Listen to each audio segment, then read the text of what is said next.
Ikki Kurogane is a pathetic F-rank loser with trash magical powers and daddy issues, literally dubbed the worst one. He ran away from home aiming to become the strongest magical knight, annihilating everyone in his path and rizzing up all the baddies along the way. The tale of the worst one begins with the introduction of blazers, special beings who are capable of manifesting their souls as weapons. Blazers who are approved by the international organization are called the Magical Knights. Ikki Kurogane, our protagonist, aspires to become a magical knight by climbing the ranks at his academy. Ikki returns to his apartment after his jog, only to find an Instagram baddie in his room who happened to be in her underwear. It should have been me! Instead of asking her why the fuck she's in his room, he decides to take off his clothes to even the score. He ends up getting Will Smith to Principal Kurono Shinguji's office. That IG baddie turns out to be Princess Stella Vermilion, an A-rank magical knight whose name is internationally known.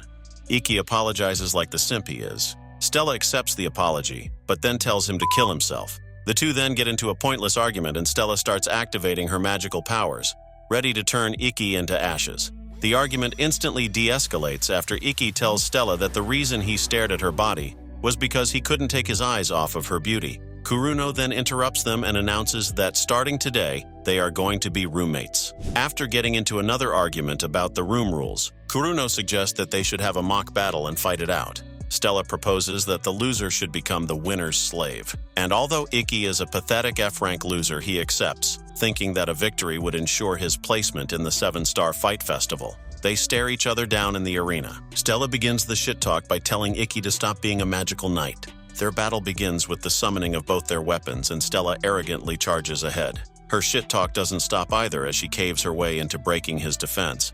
Despite being on the back foot, Ikki compliments her sword skill and believes that she worked hard to obtain her skills. He returns the favor by going on the offense, surprising Stella with his unique skill, Blade Steel, which allows him to copy the sword techniques of others. Stella isn't having any of it and decides to let loose with her cracked magical ability. My guy starts blitzing her, literally flash-stepping so fast that he looks like he's lagging. Our main man uses bullshit anime powers to overcome the huge rank difference and manages to land a critical slash. Ikki Kurogane, the underdog, is crowned the winner. After their battle, both of them are knocked unconscious. The director checks on Stella's health and informs her of Ikki's condition.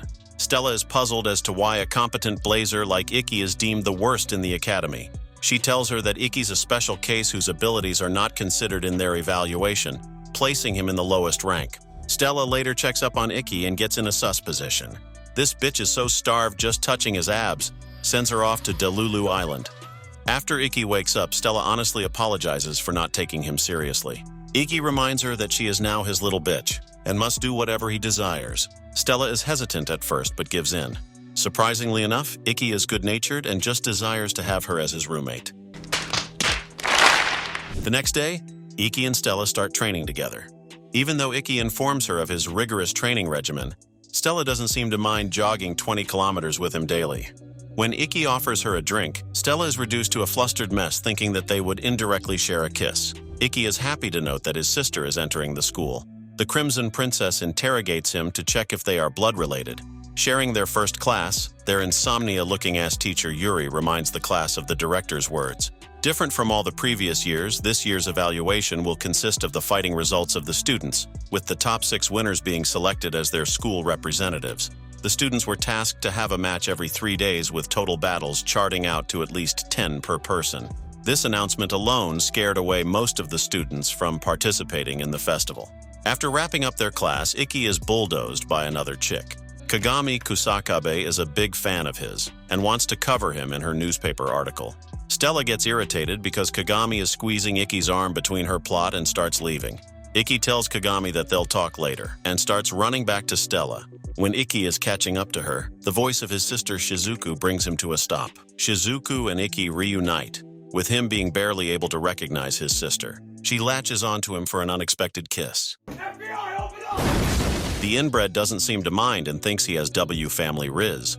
Stella saves his ass and talks Shizuku down by publicly declaring her relationship with Ikki. Shizuku and Stella, 2 love-struck maniacs, are at each other's throats, going as far as to diss each other's plot, all in the name of Ikki. Fire versus ice, even with their abilities. Their battle surely reached the ears of the director, who punished them with after-school duties. Stella and Shizuku continued their shit talk despite being tasked with such a chore. After finishing up their task, Shizuku blurts out a little about Ikki's dark past. Stella pushes for more but receives no consideration from Shizuku. The yandere lowly sister meets her new roommate Nagi Arasuin. Pondering his sister's words, Stella confronts and baffles Ikki with the same question. Ikki explains that he is the grandchild of the legendary Ryoma Kurogane and has been treated like shit in his family. Our boy was getting the Asian parent treatment for having no talent. One day, after being unable to accept his life with his family, Ikki decides to wander off into the cold, ready to accept death. It was then his Sigma grandfather appeared as his guardian angel and gave the boy a motivational speech.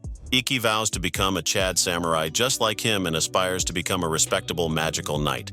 At home, Stella walks in on Ikki taking a bath and tells him she wants to wash his body because she's his bitch. This pathetic cuck was trying to turn her down, but she forced him to accept.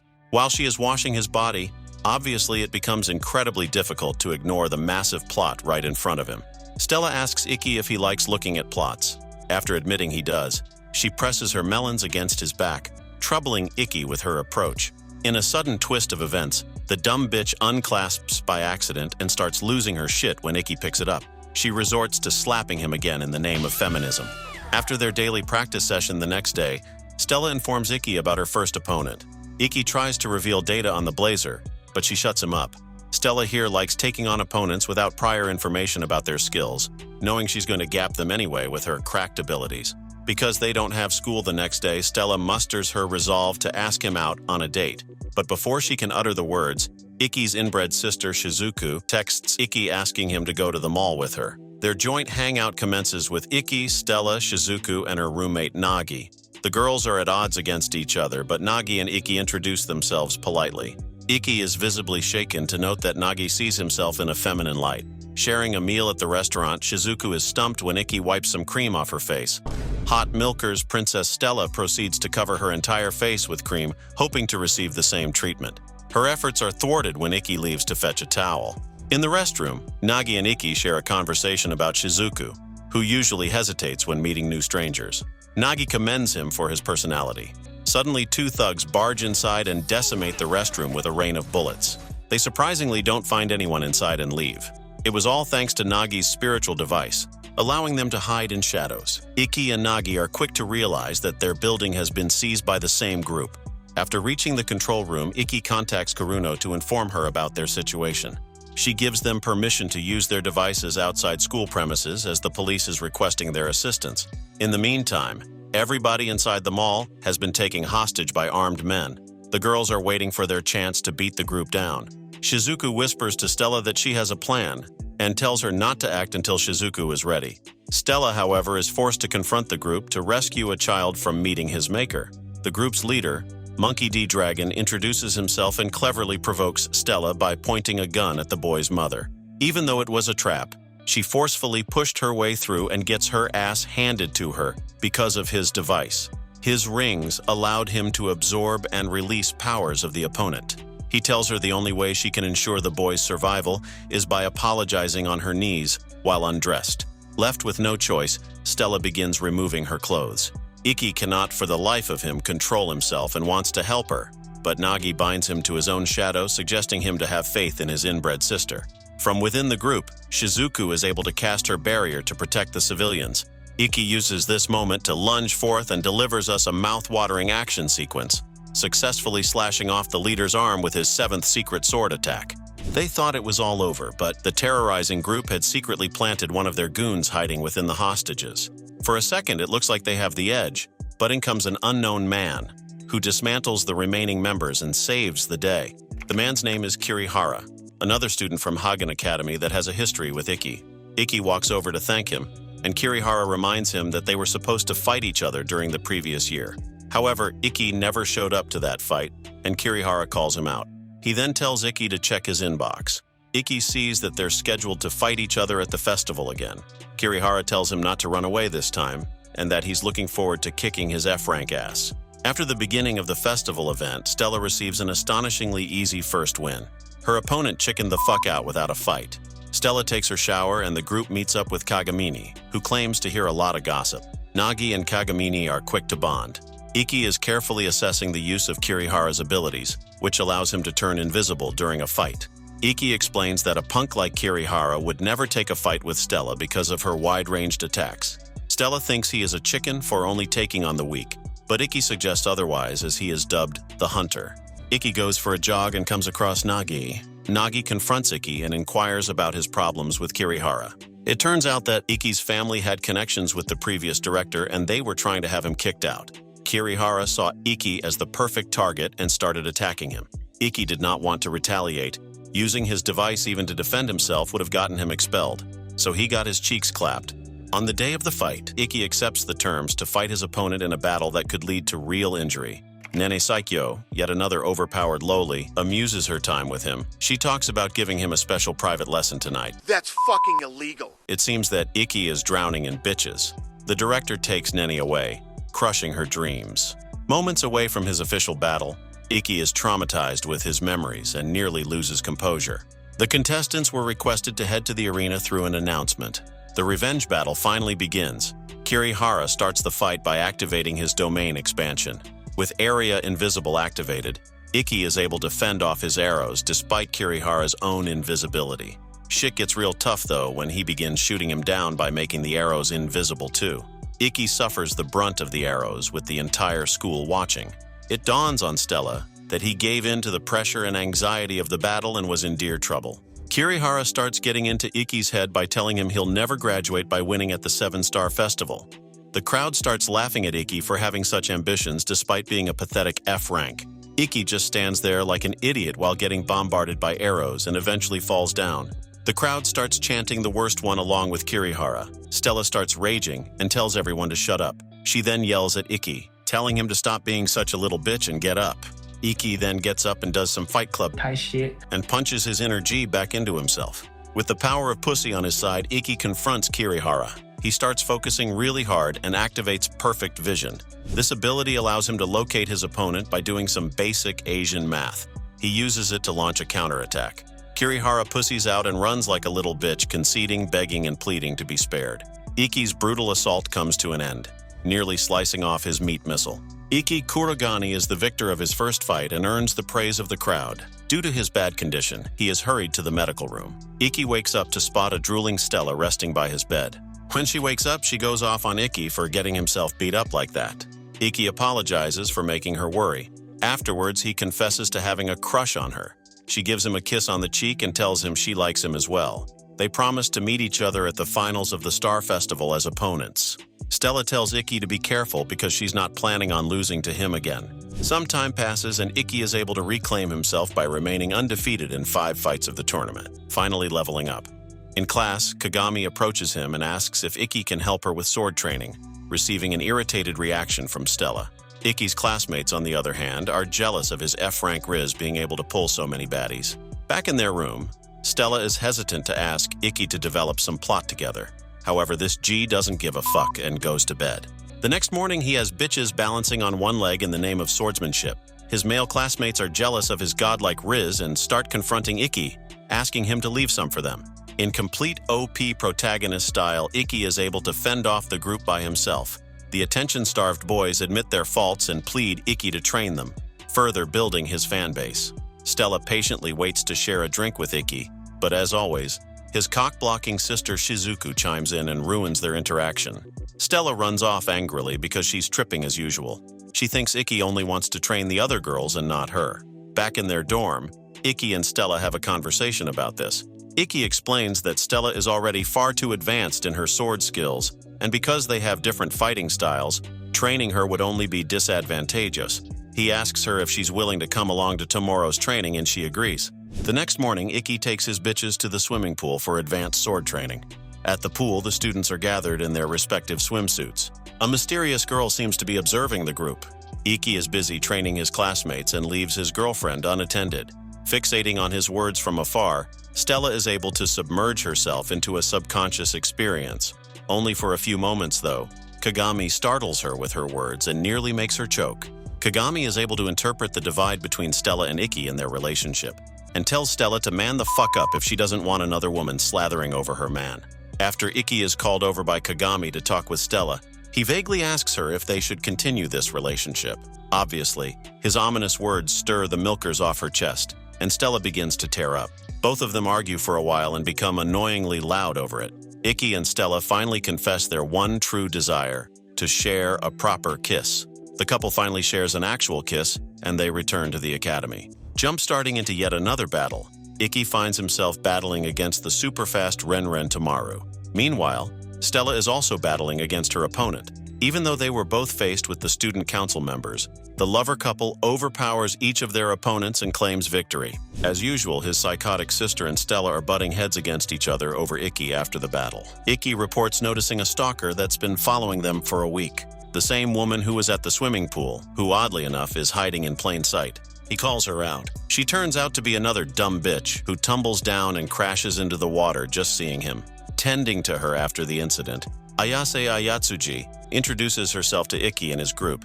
Ikki inquires if she is related to the legendary Kaito Ayatsuji. Ayase confirms that it's her father, which leaves everyone apart from the Kurogane siblings wondering about his identity. Lowly sister Shizuku explains that Kaito famously won all known tournaments. Ayase reveals her reason for stalking our Sigma male protagonist is because she's falling short of her father's swordplay. She asks Ikki to train her and he accepts. Jumping ahead to their training, Ayase confirms being unable to move as fast as her father despite her sword proficiency. Ikki accurately pinpoints that her physical difference is the reason why, and proceeds to correct her stance with an advanced technique. The technique is intense and Ayase starts sweating profusely, but also experiences a lot of joy knowing that she's going to have better sword skills. After testing out her new stance, she can immediately see improvements. After their training session, Ayase explains that she thinks of Ikki in a pleasant light and is fond of his hands because they are similar to her father's. She asks if they can train together more often, and Ikki accepts. After sharing more training sessions with Stella, they decide to eat out together. Ayase is thankful for Ikki's efforts towards her. However, the group is approached by a bunch of delinquent-looking cronies. Ikki tells them they're being rude and asks them to leave. Their leader observes Ikki and realizes he is a swordsman. This shitface offers Ikki a drink, apologizing for any inconvenience, and then proceeds to bash his head with a bottle, violating the bro code. Stella wants to throw hands here and now, but Ikki proceeds to maintain composure instead of tearing his ass apart. He mocks him, going as far as to spit on his face in front of his girl, and decides to leave. The student in charge of the accounting for the student council happens to be there. He shares that Kuruwado Kurashiki is one of Danro Academy's most prominent students, dubbed as the Sword Eater. Kanada Totokubara, the double milk jug carrying vice president of the council, also confirms that Ikki took the best decision not to act. On their way back, Ikki inquires about the group's identity because of their relation to Ayase. Ayase is about to explain when the both of them receive a text message. The next fight has been announced. It's going to be Ikki versus Ayase. Ayase runs away and doesn't show up to the next training either. Later that evening, Nagi advises Ikki to be wary of Ayase as this bitch would most likely plot his demise before the battle. Knowing the difference in their sword skill, Ikki shows him a text message that confirms his suspicion. It's Ayase and she wants to meet with Ikki at night. Knowing it's a trap but suffering from dense protagonist syndrome, Ikki decides to meet with her at the rooftop late at night where Ayase is pleasantly waiting for him. Ikki demands an explanation. Ayase, like all the other crazy bitches we have seen so far, decides to jump off the building. Forced to use his Ito Shura, Ikki manages to save her, and that's when the plot strokes our expectations. Ayase reveals that she intentionally fell so that he would waste his ability on her. Because of the ability's recharge time, Ikki is now unable to reuse it for 24 hours. She came here with all the traps, and Ikki fell for them like the dumb bitch he is. Receiving the after effect of using his ability, he collapses. The next day, he finds himself on a hospital bed. The director calls for his attention in light of the property damage that occurred because of his ability. Ikki decides to keep the matter a secret for Ayase's sake, jeopardizing his career at the academy. Kuruno knows what he's trying to pull and tells him Ayase's story. Her father Kaito received a damning defeat from Kuruwado, the same schmuck they met in the restaurant. The rules for the fight were that the winner would take ownership of all the property that the Ayatsuji family owns. Ever since receiving such a big L, he has yet to wake up from his coma. Ayase was salty and went to avenge her father, but she is a weak bitch and ends up defeated by Kuruwado. Her only ambition from that moment onwards is to beat him. After the meeting, Stella asks about Ikki's intentions with Ayase, who is doing just about anything to get revenge. Ikki assures her that he wants an honest fight with all his heart. As the battle is about to begin, the contestants walk in and get introduced. Ikki, who used to be called the worst one, is now called another one. Another one. They face off in the middle of the arena. Ayase shit-talks him for showing up without his ace ability. Stella and the others discuss the troublesome nature of the fight as there is zero data available on Ayase's blazer abilities, and now our dense protagonist did not even have his personal ability. Ikki commences the battle lunging forth and is shaken to find himself cut from afar. He retreats to receive a second cut from the back. He figures out that Ayase had already covered the arena with her whirlwind traps before the fight started. She keeps on pressuring him with her offense and wonders if any of them have caught on to her cheating maneuver so far. Ikki is able to dodge one of her invisible slashes and shocks her. However, he continues to be brutalized by her whirlwind slashes and is barely able to hold his own. Ayase tries her best to deliver a potent strike, hoping for a finishing blow but finds her attack blocked by Ikki's sword pommel. Ayase retreats and Ikki explains that he was right in his assessment of her as a person. It is then revealed through flashbacks that he personally requested her violations to be overlooked during the fight, despite the risks involved. Ikki charges ahead to exchange words through his blade after adapting to her invisible slashes. Ayase loses her mind and tries to stop him with her final ability, but Ikki activates the fourth secret sword technique Shinkiro, creating a mirage to distract Ayase and get behind her. He then slashes her, but right before his sword lands, he deactivates his device to prevent causing damage to her. After being defeated, Ayase realizes that her father has always taught her to fight with honor, and that she's deceiving herself by fighting disgracefully. Ikki tells her that he wants to help her and extends his hand. She takes his hand and then starts crying and apologizing. The next day, the group decides to pay a visit to the sword eater Kurogane, who notably arrived at their dojo 2 years back and managed to defeat Kaido without even using his special ability. Ayase's father succumbed to his heart deficiencies and fell in defeat at the hands of the tyrant. The group arrives at her father's house, which is now overrun by incels and disgusting goons. Ikki fucks them all up and barges in to confront Kurogane. Naturally, the sword eater has a stick up his ass and calls Ikki a wimp because of their previous interaction. Their battle kicks off pretty fast with the two swordsmen ramming at each other with their slashes. Ikki is confidently about to land a slash but is humbled when deflected. Kurogane's device Orochimaru is a versatile weapon that gives Ikki a run for his money. Forced on the back foot, Ikki realizes what's going on. He rants about Kurogane's special ability that gives him a reflex speed of 0.05 seconds, allowing him to deflect any and all attacks. Kurogane corrects him, adding that it was not even a part of his ability, but something he was born with. Shark Teeth basically just said, "I'm built different." Ikki soon becomes overwhelmed with his opponent's many slashes and even receives a nearly fatal injury. Ayase, being the troublesome bitch she is, desires to intervene and help Ikki, but is stopped by Stella, who doesn't want her to ruin it for them. She notes that our Chad protagonist is having fun in a sword fight for once and wants to take down his strong opponent. Stella questions if Ayase's father was truly horrified after facing Kurogane. Ayase, like any normal person, is offended to even confirm the fact. Stella shares that her father also probably had fun getting clapped. Ayase remembers her father expressing a smile during the fight. She crumbles to the trauma while the Sigma male fight continues. In the final phase of the fight, Ikki uses Teni Muho, Kaido's final technique. Sharky looks visibly excited by receiving the attack. Ikki was able to use this technique because of his blade steel ability on Ayase. He defeats Kurogane and reclaims the dojo for Ayase. Kurogane asks him for his name and tells him they'll finish this at the 7-Star Festival. Ayase continues whining about being a useless bitch, but Ikki calms her down. After the incident, she confesses the truth to the school council about cheating in her match against Ikki and receives punishment for 10 days. She also informs Ikki that her father had magically woken up from his coma, putting an end to her worries once and for all. After 12 consecutive victories, Ikki and his girlfriend are sent off to a training camp by Kurogane. Stella is really looking forward to this trip, but little does she know what is headed their way. Arriving at the location, the hot Stella is already getting lovey-dovey with her boyfriend, but Ikki spots the student council members from afar. Stella starts playing intense anime badminton with a member of the council. Another member tells the uninformed Ikki that they've all been sent here to clean up the whole camp. After wrapping up the cleaning, Ikki and Stella decide to set their eyes for the waterfall. Embarking on this journey, Ikki notices her exhausted state. After a little while, her state worsens and she doesn't understand what's happening. Ikki explains to the dumb bitch that she has a cold. It starts pouring and they seek shelter inside a mountain lodge. At the same time, a suspicious man seems to be following their every move. Ikki tells Stella to take off her wet clothes since it's lowering her body temperature. Stella asks Ikki to help her out. Ikki's mind is sent to oblivion when he breaks the seal that's containing the large milkers. Stella points out to his activated anaconda as a result of this. She also suggests that they make plot together, but the Virgin refuses. The man that's been following them contacts another mysterious man, confirming Ikki's location. After she is fast asleep, a sudden earthquake happens. Ikki goes outside to investigate the cause. To his surprise, there is a giant fucking golem ready to destroy the lodge. Ikki uses full speed to rescue Stella and ensure her safety. The student council members soon arrive and aid them in battle.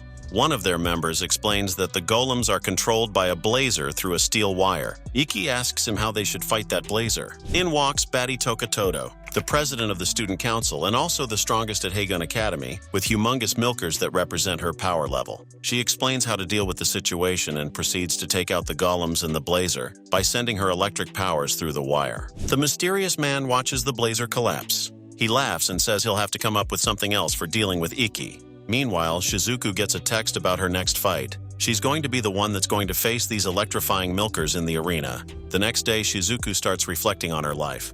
She was a spoiled little shit that had developed her magical powers from a very young age. She noticed how normies bow down to people in power and was disgusted by that. She idealized Ikki because he never gave in to authority. She then decided to follow him for the rest of her life like the creep she is. Nagi, along with Ikki and Stella, meet up for coffee and start talking about the golem attack. The news had covered the incident up, making it seem as if the golem was the last survivor of an ancient tribe, rather than a direct attack on Ikki.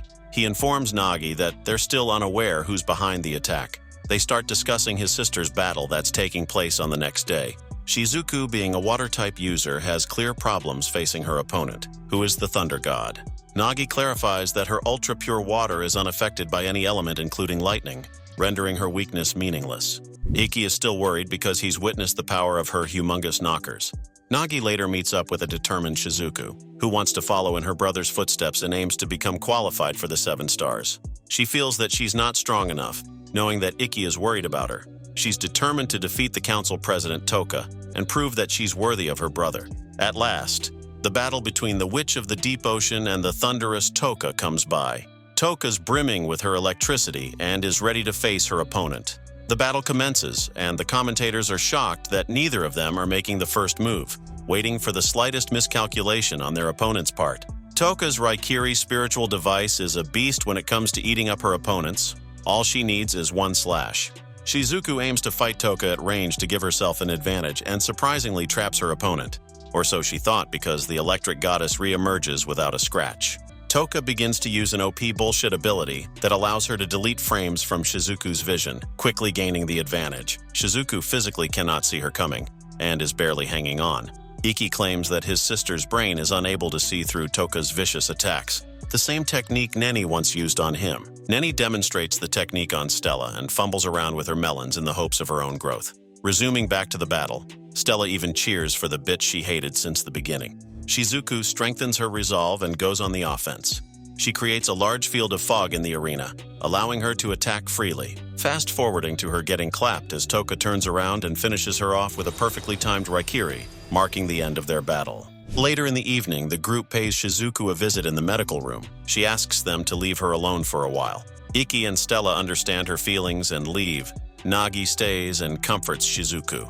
Meanwhile, the father of the Kurogane siblings receives a phone call, informing him of Shizuku's loss.